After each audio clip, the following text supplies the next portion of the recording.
Senhor esteja convosco. Ele está no meio de nós. Proclamação do Evangelho de Jesus Cristo, segundo São Marcos. Glória a vós, Senhor. Depois que João Batista foi preso, Jesus foi para a Galileia, pregando o Evangelho de Deus e dizendo: o tempo já se completou e o reino de Deus está próximo. Convertei-vos e crede no Evangelho.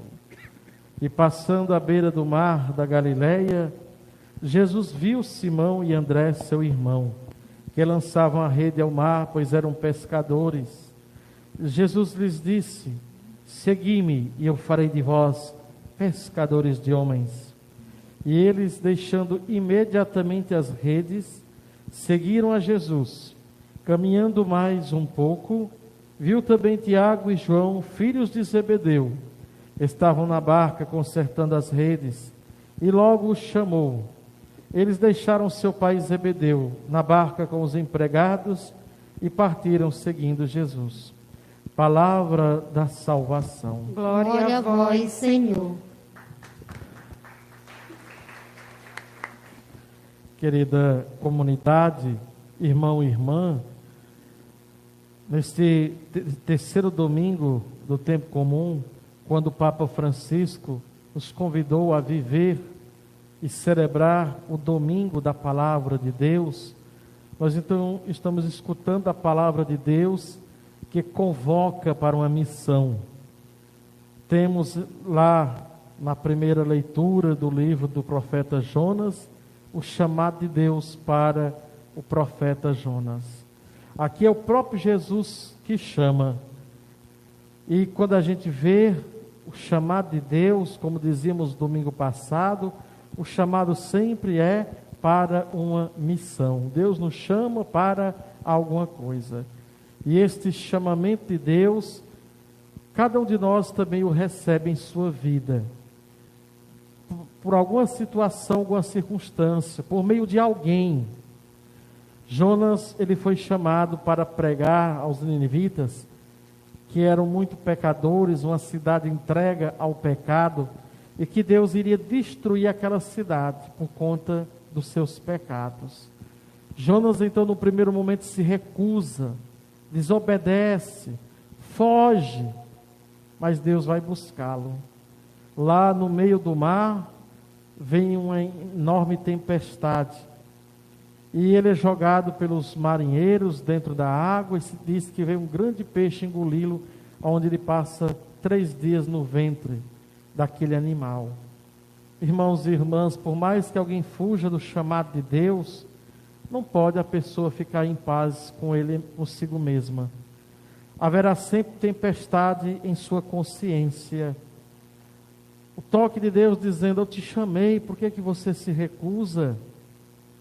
De fato, quando a gente olha também Jesus chamando os apóstolos aqui, a iniciar por Pedro e André, Tiago e João, eles estão trabalhando, fazendo alguma coisa.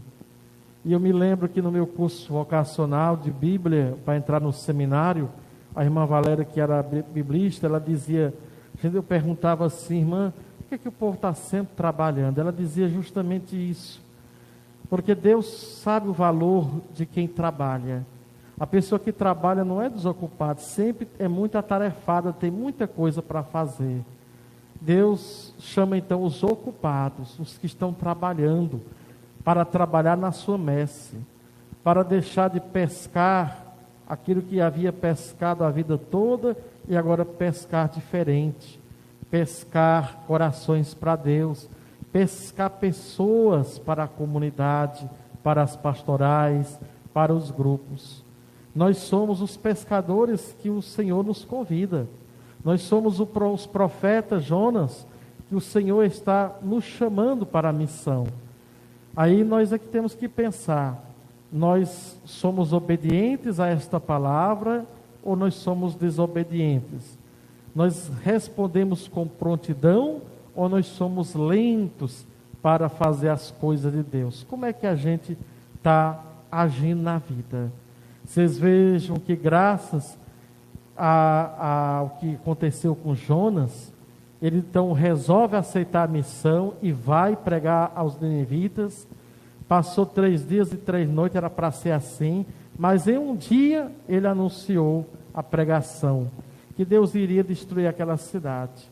E graças à pregação da palavra de Deus que Jonas faz naquela cidade, e naqueles corações, desde o rei até os animais, todos fazem penitência.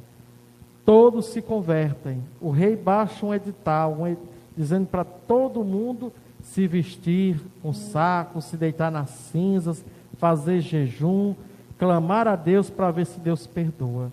E quando Deus vê toda a cidade clamando a misericórdia de Deus, Deus então volta atrás e não destrói a cidade. A pregação de Jonas gera vida, gera conversão, gera salvação. O que é que Deus também é capaz de fazer através de mim e de você? Muitas coisas.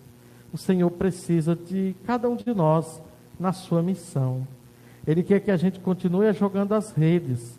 Claro que cada um deve saber responder o seu sim e saber também se colocar à disposição do chamamento de Deus.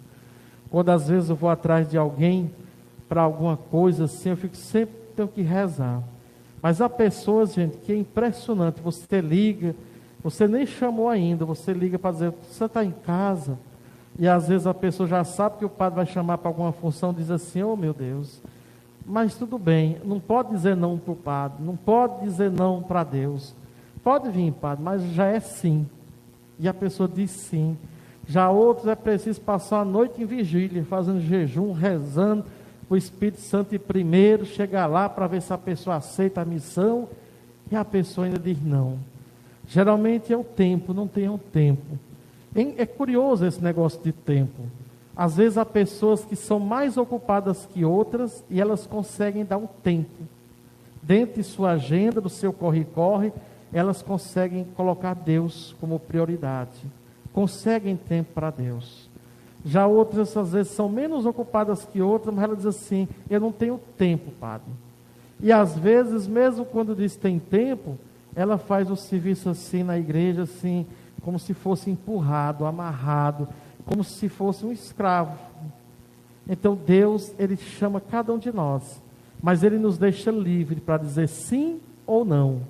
E se a gente quer dizer sim, que a gente aprenda a dar tempo para Deus e dar o melhor de nós. Quando a gente estiver num grupo, numa pastoral, dê o seu melhor.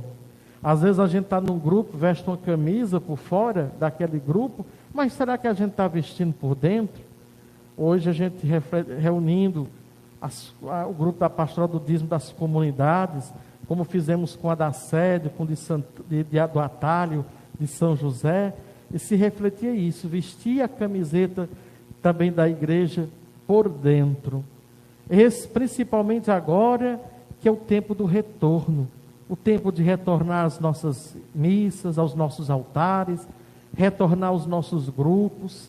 Quem é do texto dos homens, está na hora de se levantar, sair de casa, vir pegar no texto, na mão de Nossa Senhora, com os outros irmãos. Quem é da Legião de Maria, a mesma coisa. Levantai-vos, soldados de Cristo, erguei-vos, filhas de Nossa Senhora. A juventude se levantar novamente, todos nós, a gente se revestir da força de Deus, se levantar de nossas acomodações e dizer para Ele que aqui está, que vai continuar lançando as redes. Por isso a obediência é muito importante. Se no primeiro momento Jonas foi desobediente, mas a consciência, ele ficou preso dentro da sua consciência. E saiu uma pessoa nova para dizer, agora eu vou para a missão. Às vezes, mesmo que a gente, em algum momento, tenha retrocedido no nosso sim, não tenha avançado, ou tenha vivido mais ou menos na missão, agora é a hora da gente fazer como Jonas, partir com tudo para a missão. O Senhor espera de cada um de nós isso. E quanto bem nós podemos fazer uns aos outros, a nossa família, a nossa comunidade, se decidirmos ser por Deus. Se decidir colocar na agenda do nosso corre-corre, dos nossos afazeres, colocar também Deus como prioridade e o que Ele nos pede. Muita coisa pode ser feita. Hoje você e eu somos um Jonas, somos um Pedro, um André, um Tiago e um João. Então vamos dizer sim a Deus e não tenhamos medo da missão. Não olhe para as suas limitações, não olhe para as suas incapacidades, para os seus pecados, para os seus limites. Jesus, quando chamou os seus apóstolos, Ele sabia quem era cada um. Ele sabia do quanto Pedro era, em certos momentos, afoito, corajoso, mas em quantas outras vezes Pedro era tão medroso e tão covarde. Ele sabia quem era muito, cada um deles, com suas qualidades e com seus defeitos. Ele foi trabalhando e lapidando o coração de cada um deles para serem pessoas melhores na comunidade. Quando a gente diz sim para Deus e aceita a missão, não tenha medo. Ele vai nos capacitando. Como dizia o Papa João Paulo II, Ele não chama os capacitados. Nos meus 13 anos de padre eu tenho visto isso. Quantas pessoas capacitadas nós temos em nossas comunidades, intelectualmente falando, ou cheia de outros dotes, de outros dons. São tão capacitados, mas infelizmente, mesmo chamados, eles dizem não, ou às vezes não aceitam a missão e se aceitam pela metade. Então o importante é que Deus não chama os capacitados, mas capacita os que Ele chama. Se você sentir-se chamado por Deus para uma missão na igreja, não faça como Jonas, não fuja. A sua consciência sempre vai pesar. Você será engolido pelo grande peixe que é a sua consciência, porque o chamamento de Deus é para sempre. O padre Antônio Cruz, da Igreja da Vermelha em Teresina, ele dizia para nós num retiro: se vocês foram chamados por Deus e de repente disserem não e fugir, não quiser ser padre, se foram chamados, mesmo que vocês assumam outra coisa na vida, vocês serão infelizes para sempre, porque vocês fizeram como Jonas, viraram as costas, fugiram da missão. Então, se nós somos chamados por Deus, e nós o somos, não digo não, e sejam felizes na missão. Louvado seja nosso Senhor Jesus Cristo. Creio em Deus Pai,